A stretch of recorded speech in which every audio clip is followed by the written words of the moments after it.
Misteri di balik pintu terkunci. Detik-detik terakhir Germanwings 9525 menabrak gunung 24 Maret 2015. Benarkah ada skenario di balik semua ini? Pagi itu di Bandara El Prat, Barcelona, 24 Maret 2015, matahari bersinar cerah. 144 penumpang dan 6 awak pesawat melangkah masuk ke dalam kabin Airbus A320 milik Germanwings dengan harapan dan tujuan masing-masing. Ada 2 bayi yang digendong orang tuanya, ada rombongan siswa pertukaran pelajar yang baru saja menyelesaikan perjalanan tak terlupakan, dan ada para pekerja yang ingin segera pulang ke Düsseldorf. Di kokpit, Kapten Patrick Sonderheimer, seorang pilot berpengalaman dengan ribuan jam terbang, berbagi tugas dengan kopilotnya yang berusia 27 tahun, Andreas Lubitz. Segalanya tampak rutin. Pesawat lepas landas pukul 10:01 waktu setempat. Di dalam kabin, suasana tenang. Orang-orang mulai tertidur, membaca buku, atau sekedar menatap langit biru dari balik jendela, tak menyadari bahwa maut sedang mengintai di kursi depan mereka. Keanehan dimulai sekitar 30 menit setelah lepas landas. Rekaman flight data recorder menunjukkan Kapten Sonderheimer keluar dari kokpit untuk ke toilet. Sebuah prosedur yang biasa dilakukan saat pesawat sudah berada di ketinggian jelajah.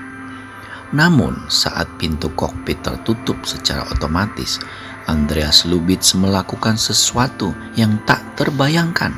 Ia mengaktifkan kunci manual dari dalam.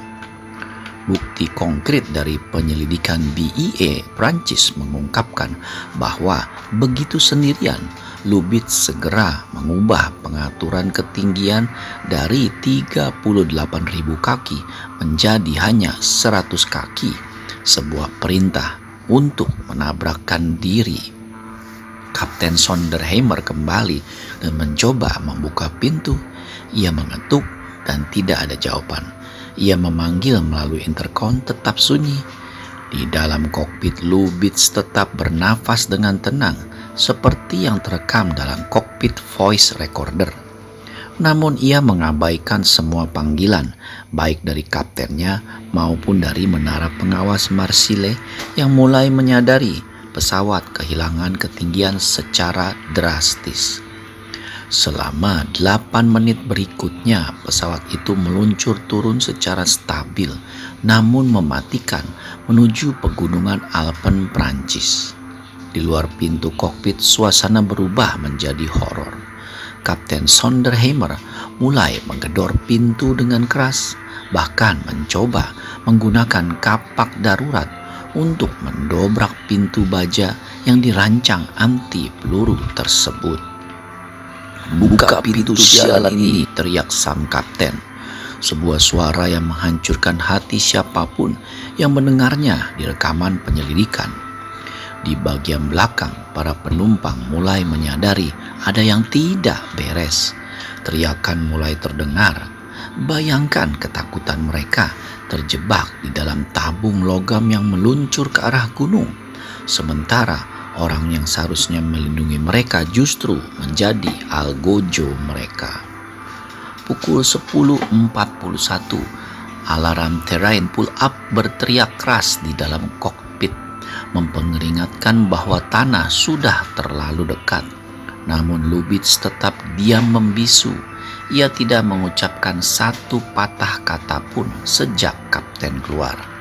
Video ini menunjukkan simulasi detik-detik terakhir ketika sayap pesawat menyerempet lereng gunung sebelum akhirnya menghantam pegunungan Alpen dengan kecepatan 700 km per jam. Dalam sekejap, 150 nyawa melayang. Pesawat itu hancur menjadi kepingan-kepingan kecil yang tersebar di area yang sangat sulit dijangkau. meninggalkan duka yang tak terlukiskan lagi bagi keluarga yang menunggu di Düsseldorf. Penyelidikan pasca kejadian menemukan bukti yang lebih mengerikan di rumah Lubitz. Surat dokter yang disobek-sobek yang menyatakan ia tidak layak terbang karena masalah kesehatan mental. Ia telah menyembunyikan depresinya dari maskapai. Tragedi ini bukan hanya tentang kegagalan teknis, tapi tentang kegagalan kemanusiaan dan sistem pengawasan. Bagi para korban, mereka bukan sekedar angka dalam statistik penerbangan. Mereka adalah anak, orang tua, dan teman yang mimpinya direnggut secara paksa dalam sebuah tindakan pengkhianatan paling kelam dalam sejarah penerbangan modern. Semoga narasi ini menjadi pengingat bagi dunia penerbangan untuk selalu menomorsatukan kesehatan mental dan keselamatan di atas segalanya, agar tidak ada lagi nyawa yang harus dikorbankan di balik pintu kokpit yang terkunci.